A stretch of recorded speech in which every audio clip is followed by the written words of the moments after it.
Bwana Yesu asifiwe. I will be very brief. First, it's been 2 years since we met last at the prayer breakfast. And in the 2 years, so much has happened. We have had the world and Kenya thrown into a spin because of the corona pandemic. Livelihoods, businesses, enterprises, people have suffered immensely. And we've suffered in a way that is unprecedented. It's never been that churches have been closed, mosques have been closed, schools, and many other places. And it hasn't been fashionable not to go to work, but to stay at home. But that became our lot. But be that as it may, in fact, if by the words of, there is a common askari who is commanding a platoon somewhere in the social media. In our case, and that askari says, semeni kimeumana, we would actually have said in the affirmative, because things really became bad.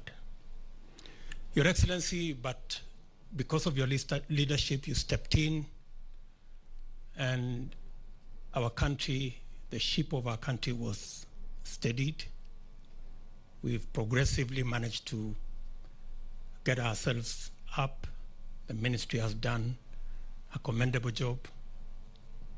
And today we are discussing how we are going to vaccinate citizens so that we can get ourselves out of this pandemic and begin to manage the economic issues and all the other issues.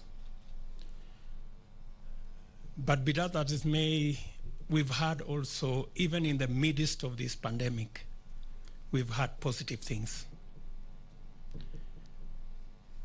Courtesy of this administration, the president launched the other day the Lamu Port, amongst many other projects that have been undertaken.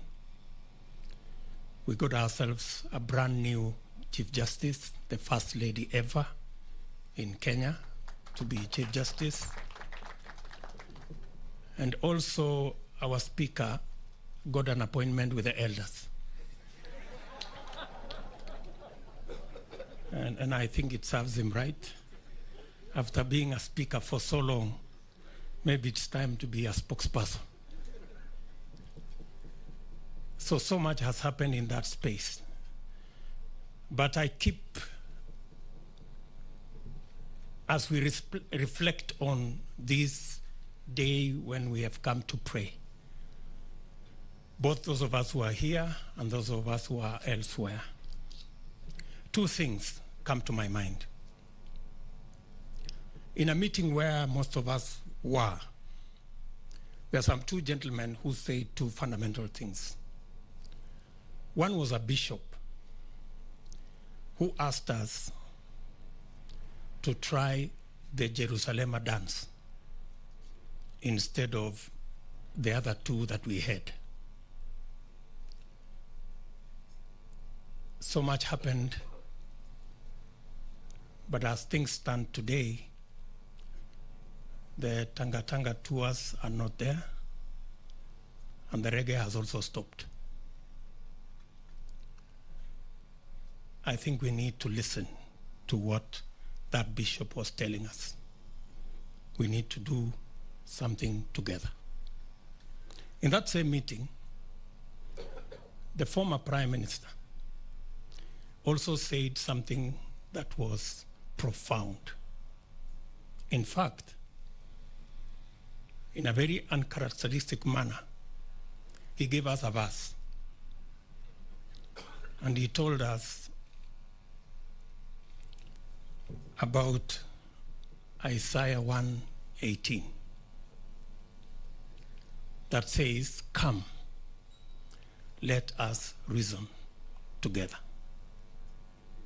maybe again, God is speaking to us and saying, come, let us reason together. Finally, last night,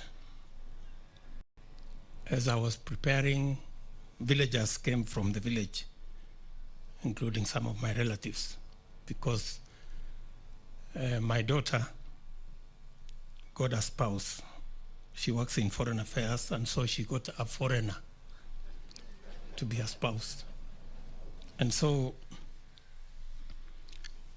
one of the gentlemen from the village was speaking to us, and he said something again, though coming from the village, that is very profound. He was telling us about this wedding in the Bible that was in Canaan. Not the Canaan that we all know in Kenya, but there was a village called Cana.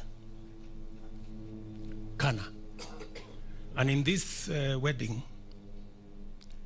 among the people invited was Mary, mother of Jesus, Jesus' mother, and Jesus himself, and others. And of course, in that whole thing, there was trouble, and there was shortage, na pia kiliumana. But because Jesus was there, things were sorted out.